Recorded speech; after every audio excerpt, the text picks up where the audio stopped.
Welcome, everyone, to another episode of Beth Bell Live. Each week, I love being here with you because we get some really interesting questions that come through. Usually, something that's weighing heavy on your heart or also in your mind, and specifically about relationships, specifically about your relationship to love and to life. And we really get in there and just figure out what is happening in your state of the heart. What do you need to transform? What do you want to move and shake in your world? And what do you want to let go of? What do you want to bring more in of? So I love being able to channel insights to anything that is weighing heavy on your heart or your mind. And this week we have a great studio audience, which I'm really excited about. Some really amazing peeps here in my living room with me. We've got all of you online live. And I always love for you to put questions in the comments, and I'll put you in queue if you are here with me live. But even after the show on replay, you're always welcome to put your question in the comments, and I will be sure to answer them in next week. Or you can go over to bethbell.me/question and enter your question there. It's a little bit more private, but I also love having the engagement here because chances are, even though your question may feel super specific to you, there is someone else out there that is also struggling or has a question about something really, really similar. So what's always fun is there's typically a bit of a theme or a thread that comes through that's really here to help many of us, not just the person asking the question. So feel free to put that in the comments and submit questions on bethbell.me. Okay, I think we'll jump right in today. And there may be some stories that I share because I know last week I threw out the possibility of sharing a few more intimate details about things happening in my life and what's going on. And so I'll do that throughout the show here as we move along. Okay, question number 1. What's the difference between healing something and forgetting the situation? I think a lot of times we want to just forget things. Sometimes it's like, can I just forget this and really let it go? But what we really want to do is allow ourselves to feel it and to really understand why we called that into our life. Because if we just forget it, we can do that. We can distract ourselves. We can do other things that take our mind off of whatever it is that's hurt us. Then we're not actually getting to the core of why we called it in. And then we know we just repeat the lesson and someone else brings forward a very similar situation. Now, there's no details on exactly what it is you're healing. I'm guessing it's something more about the matters of the heart. And so if we don't get in there and figure out, well, what is it actually that we've called in, then we're not actually going to heal it. We're just going to shove it down and store it at a cellular level for it to come back up again. And then it turns into a pattern. And then that pattern becomes very frustrating because we're like, why am I bringing this back in again? I thought I experienced that. I thought I went through that. And chances are you didn't actually go through it through your heart space. Maybe you went through it in your mind and you listened to the mind chatter and you went round and round and round about, why did it happen? But when we get into the heart of the matter and we find out, like, why did I really call in that situation? That's where we're able to really get the healing. We're able to get the bigger lesson. We're able to move through it in a different way. And, I think each week I feel like we talk about this, that a lot of times we get taught when we're younger to just not feel those emotions and to numb ourselves because it's sort of a coping mechanism that helps us just navigate the world. And while we can't always be out there and just allow all of our feelings to come through in the exact moment, we can't necessarily, start crying if we're feeling sad about something when we're in the middle of something else it's not appropriate. But we have to have that time where we go back and say, okay, actually, no, I'm going to spend the time feeling sad about this. Like, this just happened to me this last week. Actually, I had something that was just deep in me. I couldn't even get to it. I wasn't even sure what it was, but it was just causing me to cry. And my innate reaction was, oh, I just want to find ways to just move through that and not deal with it. But I came home and I said, no, I'm going to sit here and I'm going to cry it out. And I journaled and I spent some time really feeling the feelings, which then helped me to better articulate why I was feeling that way. And sometimes we just need to release, and we don't always have to identify exactly what it is. But I think you're going to find a big difference there about forgetting, which is more from the distracting aspect, versus healing, which is really going deep into it, feeling the feelings and finding what it is that you're bringing forward for yourself. So if you're on with me live and there's more details that you want to share, I'm happy to go deeper into that. All right, let's jump into the next one. Unless we have anybody in the studio audience or on live here with us that wants to jump in and ask a question. Okay. You say heartbreak transforms us, and yet my experience is that it shatters me and creates more fear to ever love someone so deeply again. What am I missing? And this one's a juicy one too, because I think, when we talk about heartbreak, we oftentimes think of it as something that's bad because it doesn't necessarily feel great. And I always like to offer a different perspective on that. I know from my own personal experience and the number of times that I feel like my heart has been broken and shattered, the more that I allow myself to feel the feelings of it and to really understand the character that I called in for my growth, a little bit similar to the previous question, that we can go deeper into the insights and allow the light to shine through our hearts, because we're actually breaking open an element of ourselves that we haven't quite been able to get to on our own. I know we also talk a lot about self-love, and that's a very important component to this. But I think it's more than self-love. I think it's when we have relationships with others, they are a mirror for us. They allow us to experience ourselves, experience our mind, experience our beliefs, experience who we think we are. And without those people, and without having some of these more heartbreaking experiences, we wouldn't actually know or feel what it's like to be in the big love, expansive experience. And so closing your heart is always going to be something that isn't going to take you into more expansion. It's going to take you into closure. So I would offer to you that, yes, absolutely stay with this, because you're saying that it shatters me and creates more fear.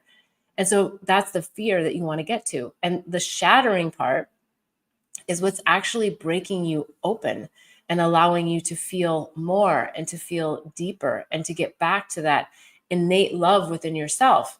And we come into this world so innocent. We come into this world with somewhat of a clean slate. Of course, yes, we might have karma, we might have previous lives, we might have all these other things, but in this lifetime, we have somewhat of a clean slate. And so when we are building those ideas of who we think we are from a young age, we start to also close our hearts a little bit because, oh, that hurt me. Whether it's something small, like you're on the playground and something's happening to you and you're feeling not validated, you're feeling not seen, you're feeling not heard.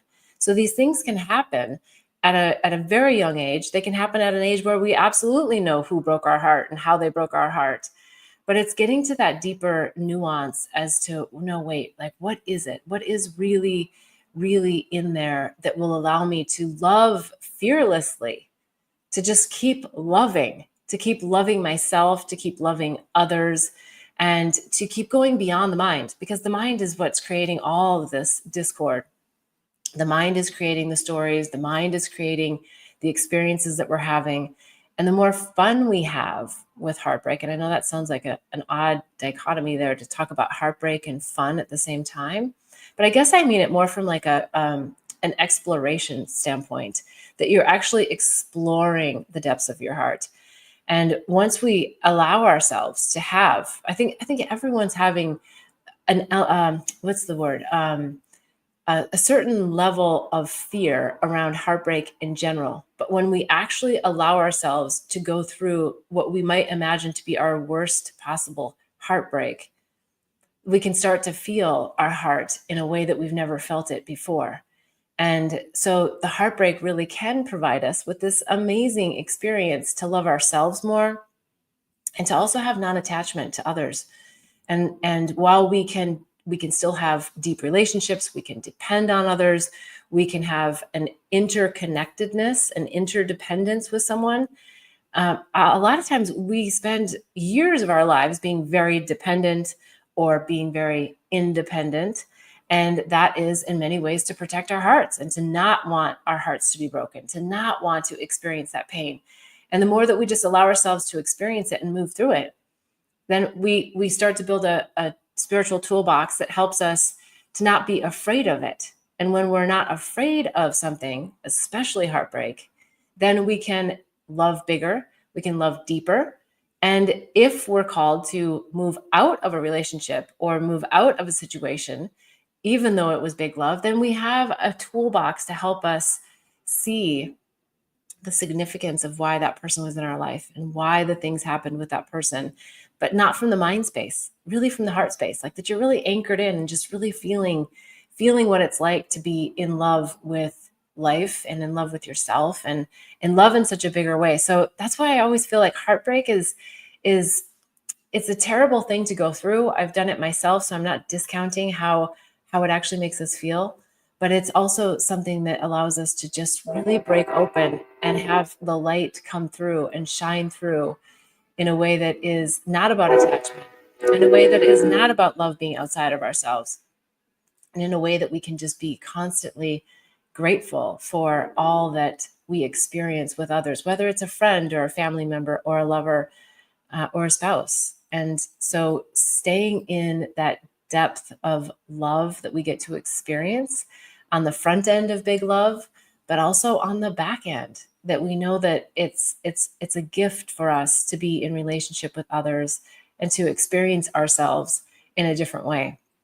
And I think once you start to really let that fear subside within you, and you move through the idea that you can ever lose love. Yes, we lose people, we lose pets, we lose partners, we lose family members. We tragically sometimes, and sometimes through life situations. And so it's not focusing on the fear of what that feeling would be to lose someone or something, but it's focusing on the gratitude of what they're helping us experience, see, and feel in our lives, that helps us to expand, helps us to feel that we're alive and well in the world, and that we are moving through in a way that living is loving, and we are keeping our hearts and minds open so that we can keep navigating with happiness in our hearts, as opposed to worrying about how we're going to try to stop being heartbroken or stop being hurt in some way. All right. Hopefully that's helpful. I'm always happy for you to put comments in here, even if it's not your question. All right. We've got someone on live. Happy to be here. I love the wisdom you share. Thank you. I love having you here. And if you have questions, please don't hesitate to put them in the comments. Okay.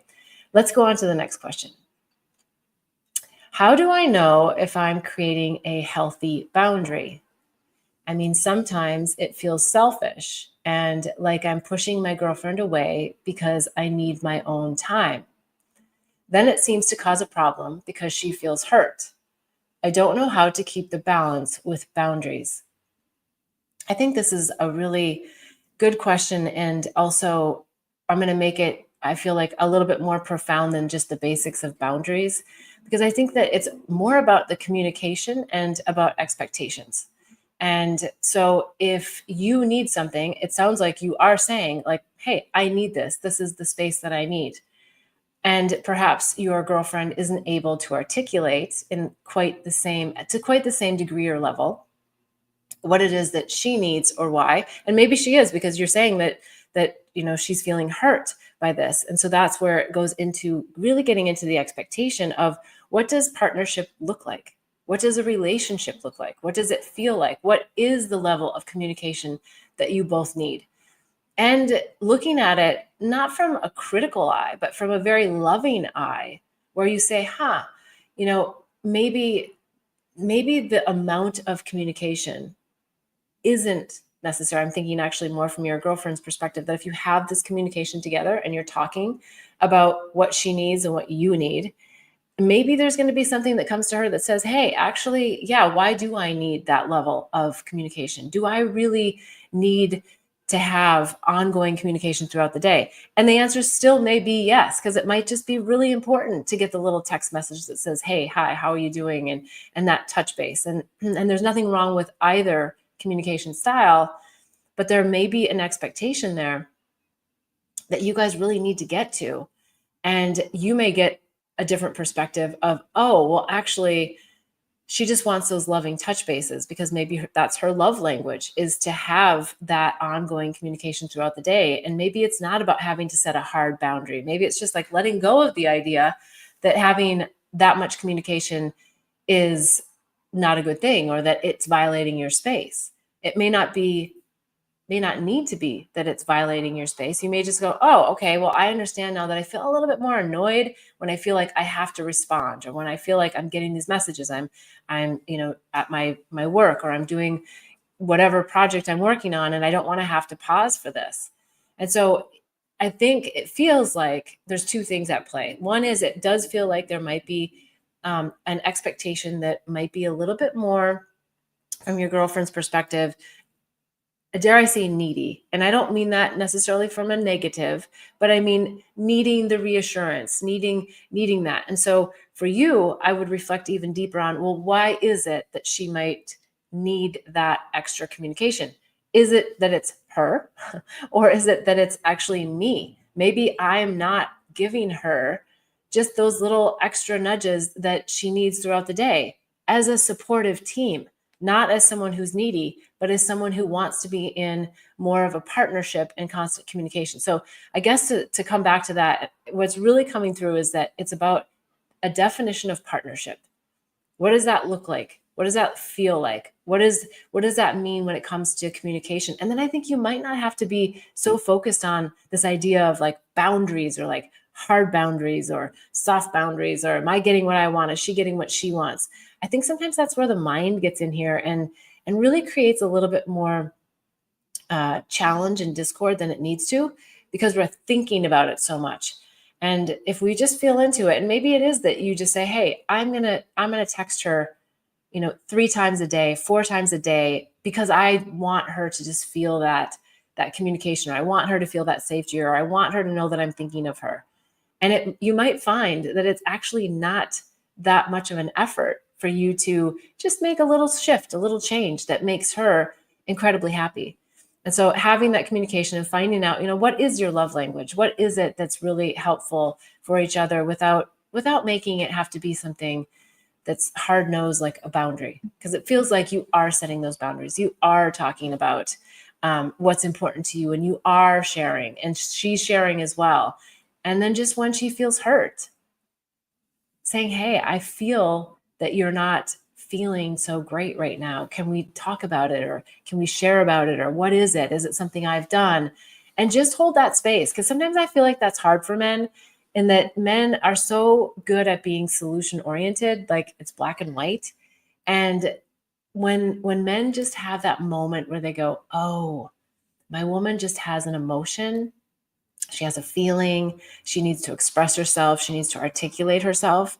And when men take that moment and ask, and look, here's where you can set a boundary. Like, I really want to know what's going on for you, but right now I'm in the middle of this. So if it's something bigger to talk about, let's touch on it now and let's get to it later. So that might be part of where the boundaries come in, but just being available to her and letting her know, like, hey, I really want to hear what's on your heart and on your mind. I just know that it will change really quickly how that dynamic is, and your feeling of her maybe being a little bit more needy will go away and dissolve, and you guys will come to a much better place when it comes to communication and expectation in your partnership. All right.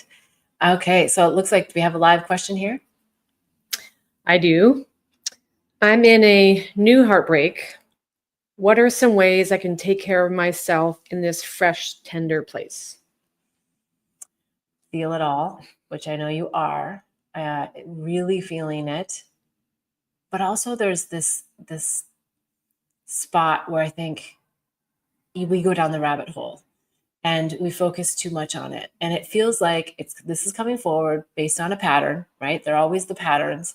And that not overly focusing on the pattern from the mind, but focusing on the pattern from the heart, and getting into what is it about myself that I really want to feel, that's the positive, the other side of the heartbreak. Like, what is it in the big love that I want to feel, and allowing yourself to still feel that, but you're fresh in it. So that, I feel like that's, that's a step that comes later. The step now is just to honor and really, really sink into it, which I feel like you're doing. So I also think that the people that hurt us, it depends. Sometimes they deserve our raw emotions, and sometimes they don't. And it might be on a day-to-day basis. It might be that if this person's very conscious, which I know that they are, then you really have to feel into when is the right time, but you may want to have more conscious conversations like, hey, I'm feeling heartbroken and I want to leverage this relationship for my expansion and growth. So it doesn't have to be about the heartbreak itself, but just like, I would really love for you to be here for me and to be able to have that conversation. Because I think one of the things about heartbreak is that as much as we talk to our friends and our family and everybody else, it's really hard to really dissolve and work through the heartbreak without involving the person that is the reflector of the heartbreak. So if you can, I think that's one of the best ways to do it, is to still stay in communication with that person. But then if there's a place where you're like, yeah, they're not present with me, they're not in this with me to help me move through it, then of course you really need to let them loose. The other thing that comes though is ethereal life cords, not to be a distractor, but to be a really healthy, because there is something there that is connecting you.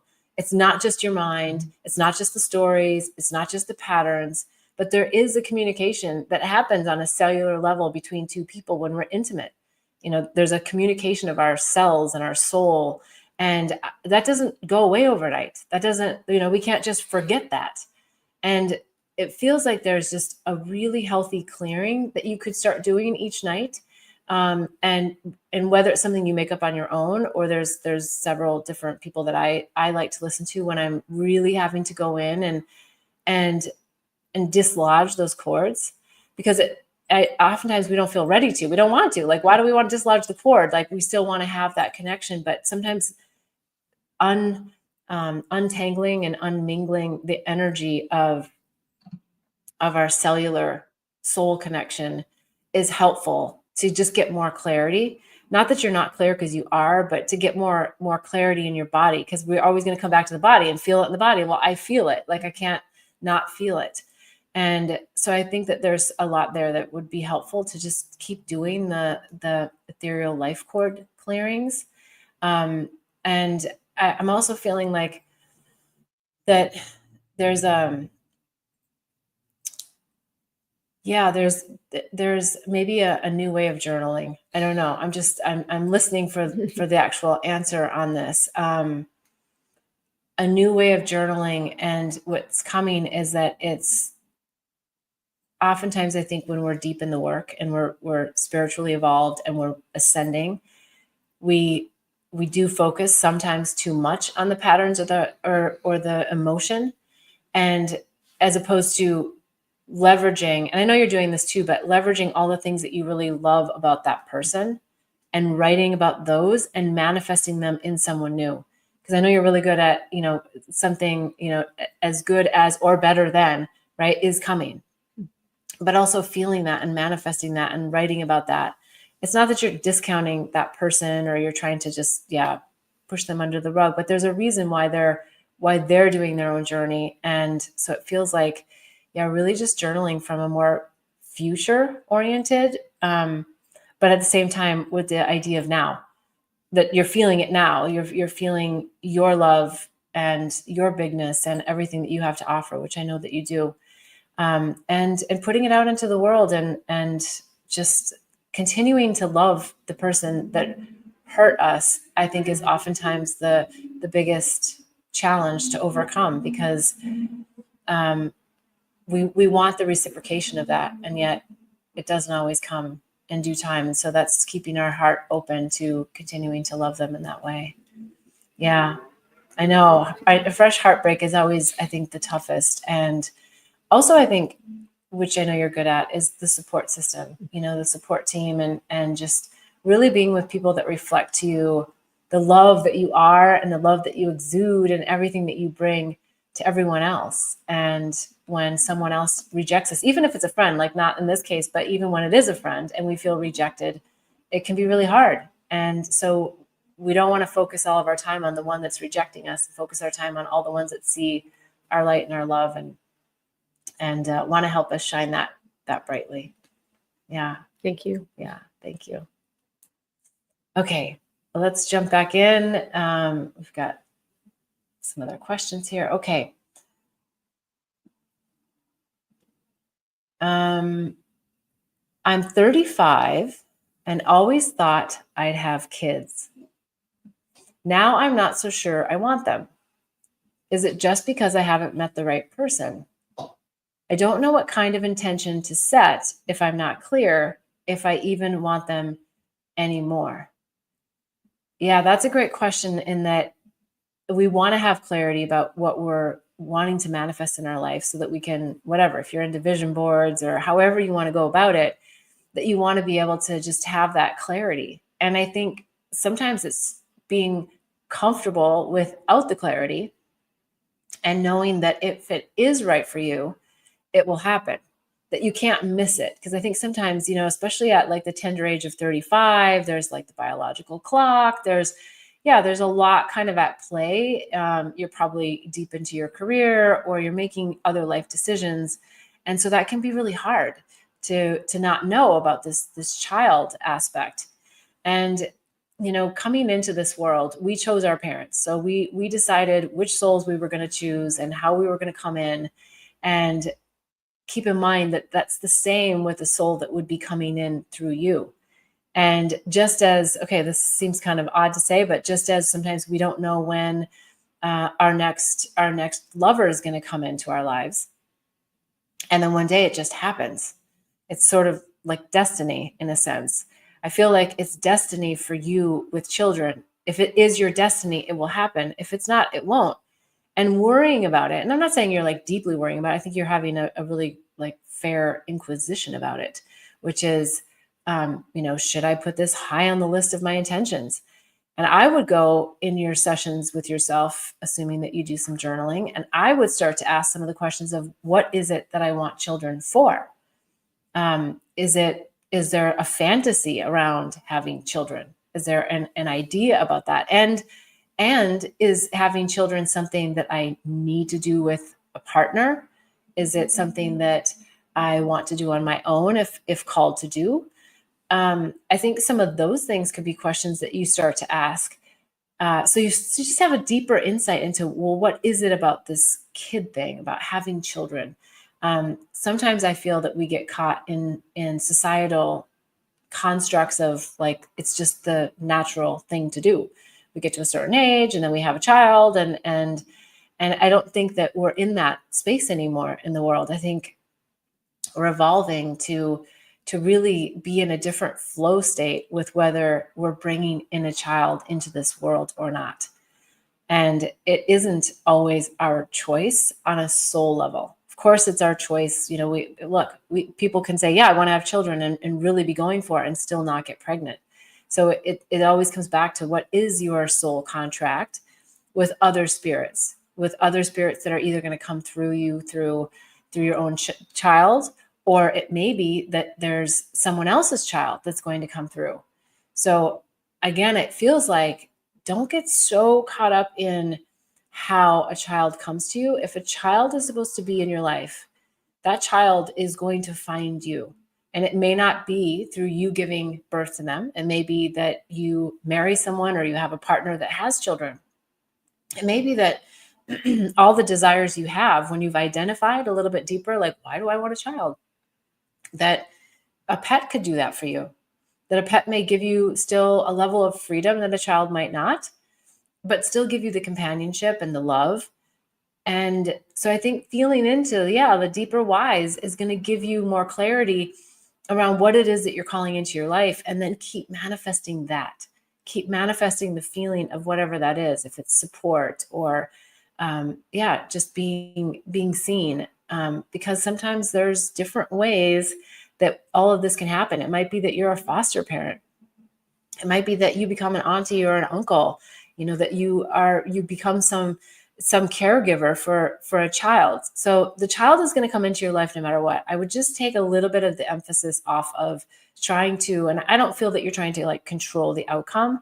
I just feel like you want to have the clarity. You want to know now. And I just don't think you need to know now. I think stick with really journaling into what it is that you think a child will bring to you, what it is you're longing for, and the experiences that you want to have, and then be open to the possibility that it may not come to you in the way that you think that it's going to come to you. It might come to you in a very, very different way. And I think that'll be the beauty of watching and waiting to see if another soul is actually meant to be in your life in that way. So find it exciting, wait and see, like, how is this going to manifest for me in my life? And again, it might not be in the way that you think, and it might not be in the form of a child, even though you think that having children is something that you want. All right. And if there's any other parents out there that have words of wisdom or you want to comment on that, I'm always happy to hear your thoughts too. Okay, let's jump into the next question here.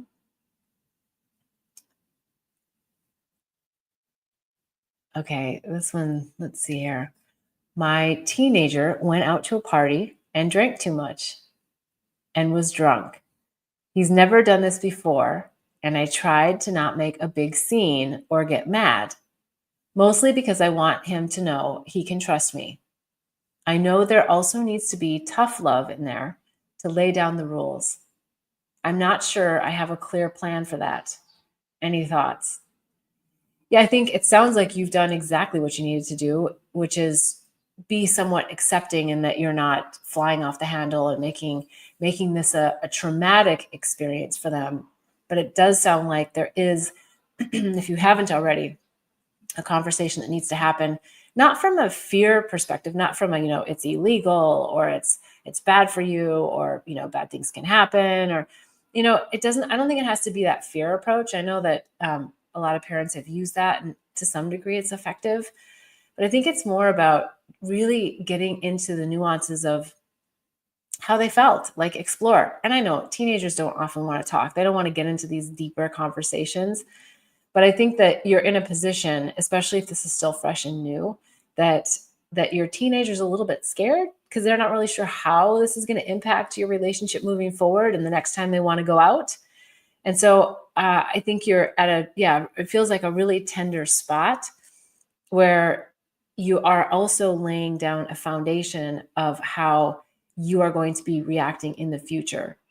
And what's coming is that there may be a conversation that's something like, hey, I really appreciate that you were able to feel safe to still come home, to share with us that you were drinking, to be honest and to be open about what happened. Let's just look back at the evening and what actually took place that made you feel like you really wanted to partake in this. Now, again, they're teenagers, so they may not want to participate, but I think asking the questions is going to help you get a little bit more insight into, like how the night went. Because as we know, a lot of times at this young age, it's about acceptance. It's about being part of a crowd. It's about, not wanting to feel left out. And then once you have a drink or two, it becomes just really fun. And so that might lead into a conversation of, hey, when you were having that fun, like, let's find ways to incorporate that level of fun, letting go, letting loose, that doesn't have to be impacted by alcohol, that doesn't have to be created, that doesn't have to be generated by alcohol. And creating perhaps, and again, I know teenagers, but fun activities that might bring more of that. And one of the ideas that's coming to mind is there's different things that you can do. I'm sure there's lots of free things and there's paid things, but it might be a bungee jumping, or it might be doing something on what's coming to me is I want to say a motorbike, but I mean like when you're out in the wilderness, like like a mountain biking. There might be other things you can start to do as a family or encourage them to do that brings a little bit more of that excitement and a little bit more of that fun that gets them out of the routine.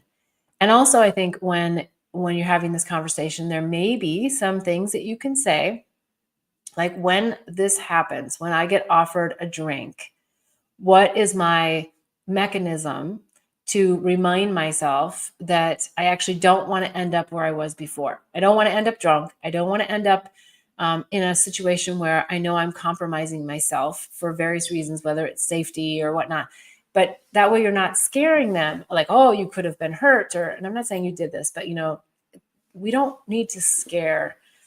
I don't think scare tactics are that helpful, but if we give alternatives, like how do we get ourselves out of these situations when we're in them and just have like, okay, here's when I get offered this drink, I'm going to think about what is the outcome.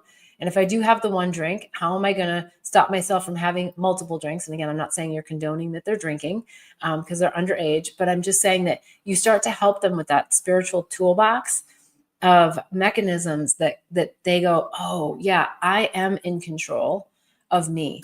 And when I do that, it's because I'm trying to fit in. Maybe there's another way to fit in. Maybe there's another way to express yourself. Maybe there's a way to express yourself that doesn't have to involve alcohol. So I think like, as a parent, and I know you're a fun parent, so as a parent, I think that's going to be the nuance for you, is to really find ways to help them have experiences that are, I'm not going to say similar to alcohol, but that are very exhilarating and that create, a different environment and change their state. Because that's really what they're doing. Like we all want to change our state. And what is it that they're numbing?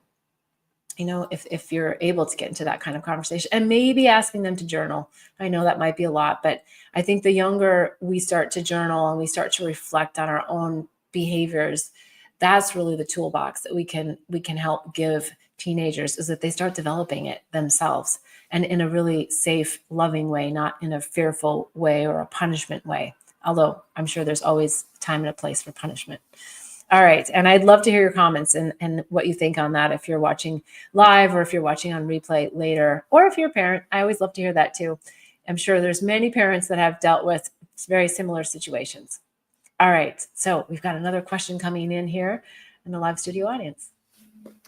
Hi, Beth. Hi. This is Danielle, and it's so good. Wait, first of all, the energy here being with you in person, way more exciting than even listening to you live. So it's awesome to be here. So I have a bit of a inner conflict within me that I can't seem to come to peace with. Like on one hand, I have this desire to be fully present now, to live my life like with so much joy in the moment and just to follow my passions and bliss. Yeah, like whether that's to paint or play guitar or sing, having kind of maybe a simple life with like a family and friends. But when I start feeling into that, I start feeling, I guess, a little bit of guilt. And then there's another part of me that just feels like that's not enough. And especially when the world is in like such conflict and there's suffering, and that I need to be using my life and my position to help others, to make a difference, to make a small little dent or ripple in the world. And I just can't seem to um, these two concepts kind of feel like they're at odds with each other, and they don't. I can't really. I'm not really doing one or the other. I'm not at rest. So I just don't know how to navigate the simple life, following my passions with like the desire to help the world and all the suffering and conflict that's in it. Yeah. Well, I love that you're asking the question, because I think that question is so prevalent right now with so many people that are on the awakening ascension journey. And what comes is a couple of things. One is just get clear on your purpose, which doesn't mean the details of your purpose. It just means like, it can be as simple as, I want to be here to help humanity. And here are some of the attributes that I know I can offer to humanity. It could be that I'm a loving, forgiving person. It could be that I'm a bright white light. Keep it as general as you can, but sort of keep that North Star out there of what it is that you feel you're here to do. And then when you get all of these different options that come to mind, then prioritize them. Like, well, how closely is that linked to this? Because, I'm making this up, but like a ski trip here or blah, blah, blah there could feel really good in the moment. But that's where I think it's like prioritizing and saying, oh, wait, okay, but I know that could feel really good right now. But I also feel really like there's this, whatever it is, writing in my book, journaling, whatever is coming for you, that you then go, wait, okay, so which one feels more aligned vibrationally? And then sometimes I just need to have fun, right? So but it's that mind trip where I think if you have more of your North Star that's set, and then you say, okay, priority wise, I'm going to do this, not just because it makes me feel good, but because this feels more attached in closer vibrational resonance to my purpose. So I think there's like this earthly life of having fun, doing activities, and then there's sort of our bigger plan life. And I feel like that's what you're kind of saying is, no, I'm struggling with that. Like when do I do what? And so I think if there's that prioritization in your mind that you also leverage in your heart, because I know you're a heart-based person and you've really done so much to where you can somatically feel yourself. And so it might be just saying, okay, when this comes up, how does it feel to do that? And then if you're wobbly on it, because I know how this feels too, like a lot of times I'm wobbly, I'm like, I don't know. If you have time, there's simple techniques like ask yourself the question before you go to bed, like, should I do blah, blah, blah? And when you wake up in the morning, just spend for the next, if you have to say the next 5 mornings, I'm going to just see, is it a yes or a no when I first wake up? Because then you're getting around the mind, right? Because sometimes we get too much in the mind for good reason. Like we're really trying to evaluate pros and cons. And then, if you get, 3 mornings where it's like a clear yes, then you're done. But if you're getting, different things, it's going to be coming from a different place. Is this aligned for me? Not from my mind, but just from a instant, like that blink moment of it's yes or it's no. Now, yeah. Any other thoughts on even kind of finding your purpose or like kind of tapping into that more? Yeah. Well, I feel that finding your purpose is something that most people spend their entire life doing. And so it's coming back sometimes to just the purpose of right now.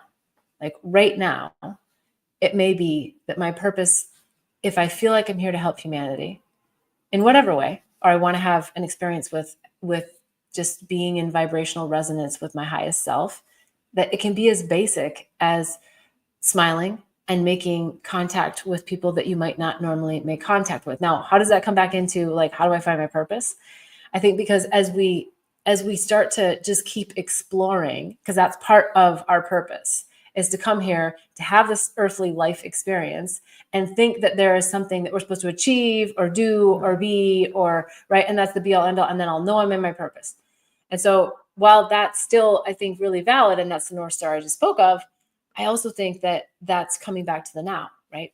All the wisdom, gurus or whoever you want to call them, always come back to that same thing of, the power of now. And how do I want to feel right now? And how do I want to contribute right now? And what happens oftentimes is that all those little points of now are like a little puzzle and they start to come together.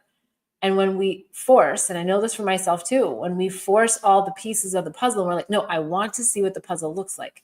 Show me what the puzzle is, that it's harder for the universe to just kind of keep flowing with the puzzle pieces to throw them to you. So sometimes it is as basic to find your purpose by having a conversation with someone. Another example that's coming.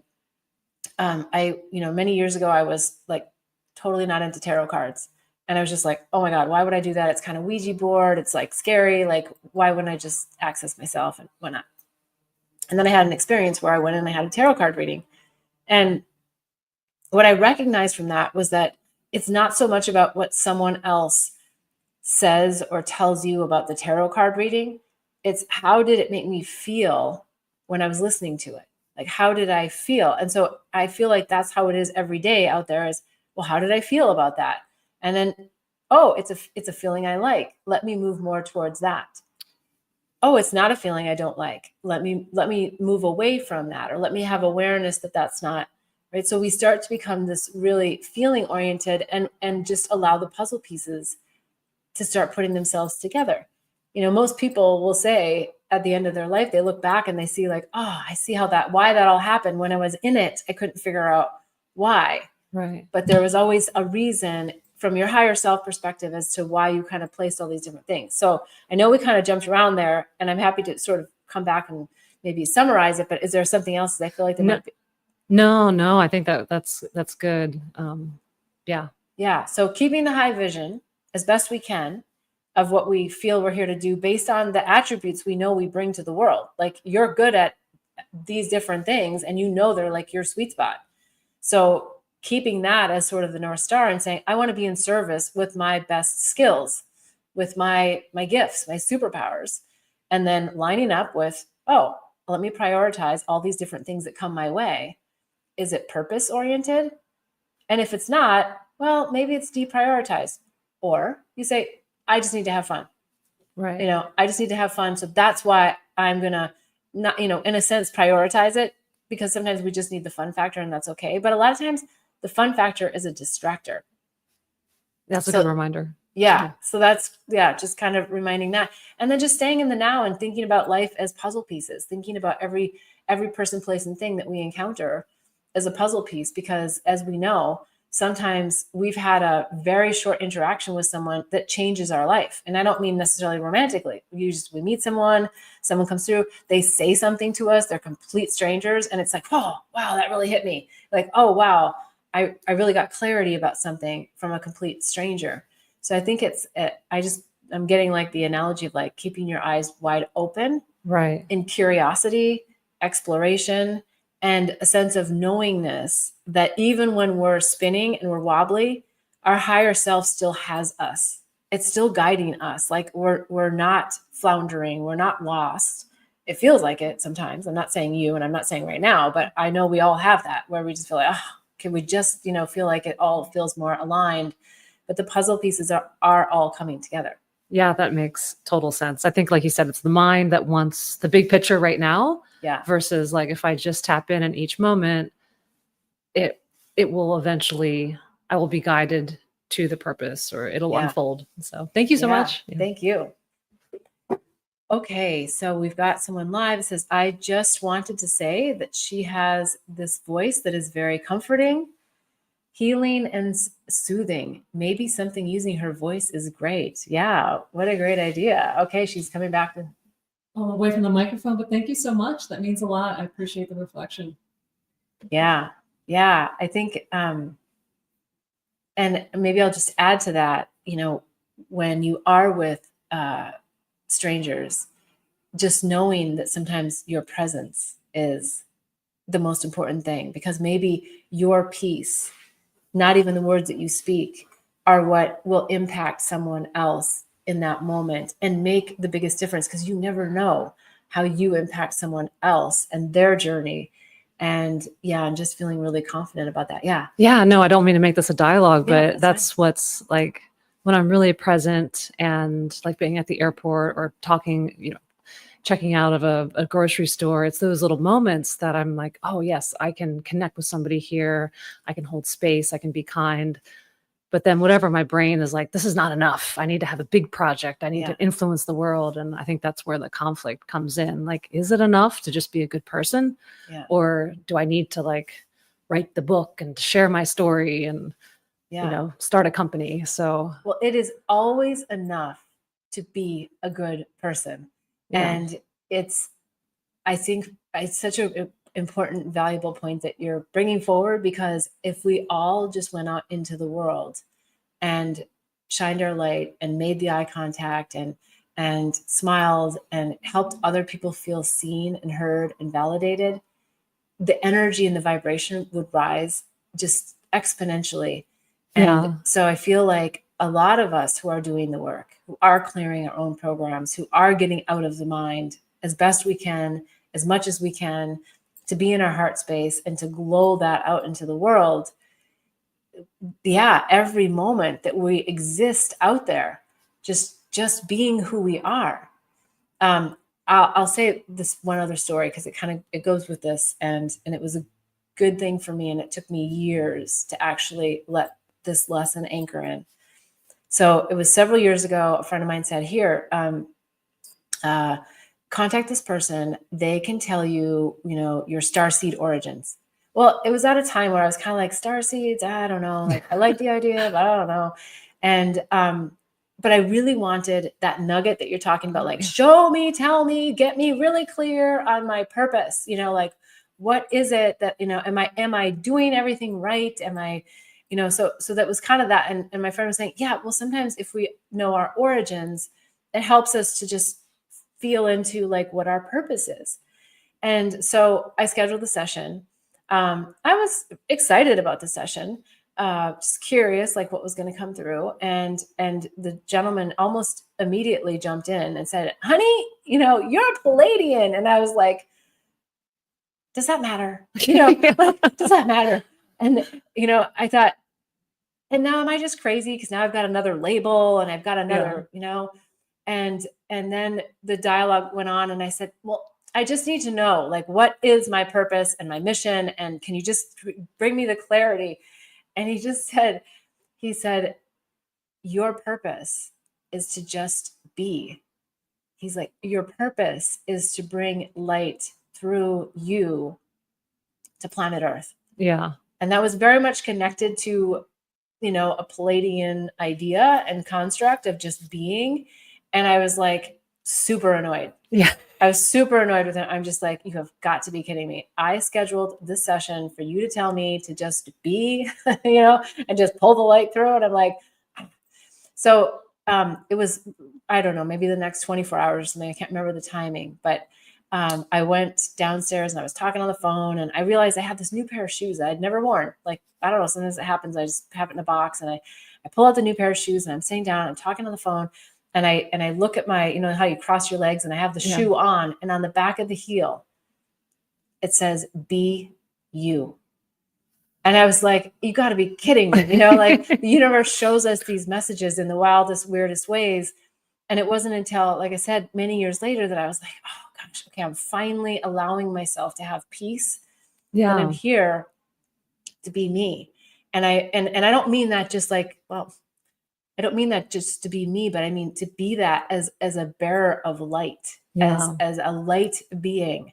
And it kind of comes back in, I think, and thank you for the comment about her voice, that sometimes like the comfort of our voice, the comfort of your voice didn't happen overnight because you've done so much work.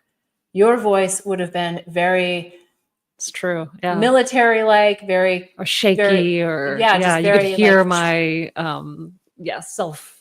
self-consciousness, and I could hear it in my voice prior. Yeah. And so I just want to acknowledge that, it may be your voice.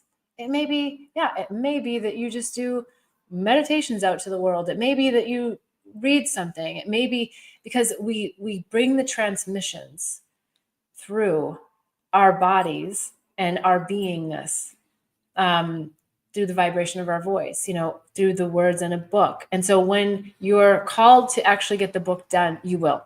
Yeah. When your soul is speaking and it's time, you will just naturally sit down and do it. Between here and there, sometimes there's a little nudge we have to like really give ourselves. But I'm also feeling like it's just going to kind of boom. It's going to be almost unavoidable. Just like when I sat here in my rocking chair and Spirit said, you're going to write a book about your life experience. And I was like, well, no, I would rather be an expert on something. Yeah. And then it was like, no, get your white notebook and your pencil. And I did. And I wrote, at that time, just all the chapters. So I wasn't expecting that to be my priority in that moment. And then I was like, boom. And I dedicated 1.5 years of my life unexpectedly to that book, even knowing that there was probably other more profitable ways that I could be living my life to be just in the system.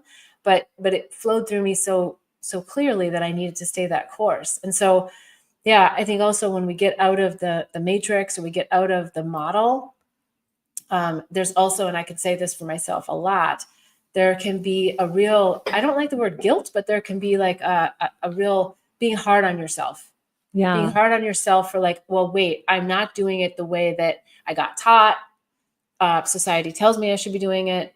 And so there's all of those narratives that are almost in a way there for you to like, I just get this image of like being a butterfly and coming out of a cocoon, like where you're kind of like just gently like stretching your wings, but you've got to do it. Like there's a little bit of effort that's there that has to come out, but it also is innately within you that it's time to break through the cocoon. No, this was like spot on because even as I was reading and writing the question, I realized I used the word guilt, and that kind of signaled to me that like this is a story. This isn't when it's guilt, it's a belief or a societal thing. And I think you just nailed it, kind of like being in the moment and really just listening, and it'll come, whether that was like the inspiration you had for the book or like you said, strangers. Like I met someone last night that wanted to introduce me to a guy, and like Yeah. that, I mean, it didn't work out, but like Yeah. that could have just, excuse me, totally changed the trajectory of Yeah. my life. So Yeah.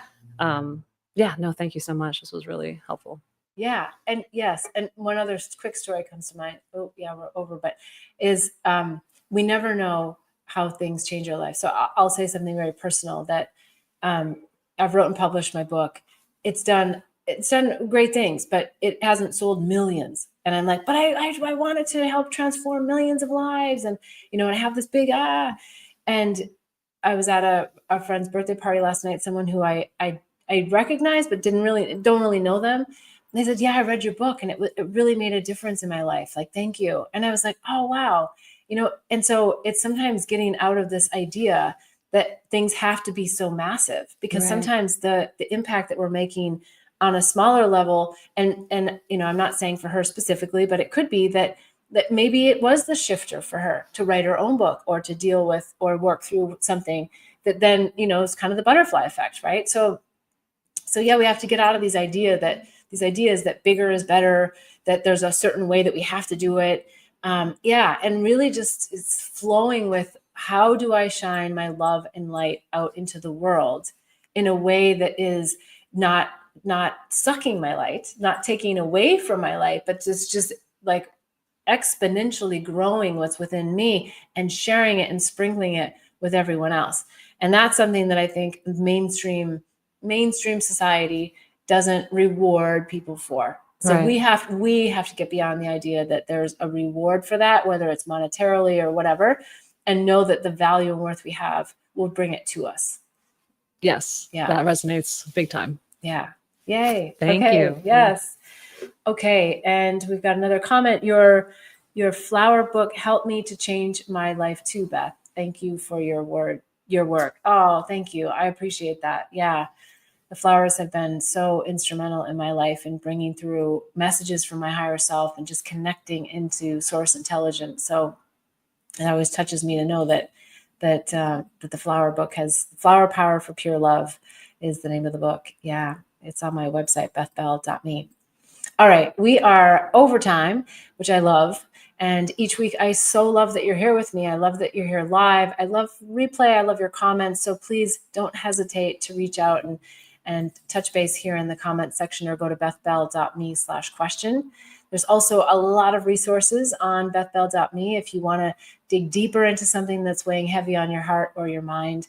There's also sessions that we can schedule together, or you can come back again each week, Sunday at 11 a.m. Pacific time, and we'll go deep into whatever is weighing heavy on your heart.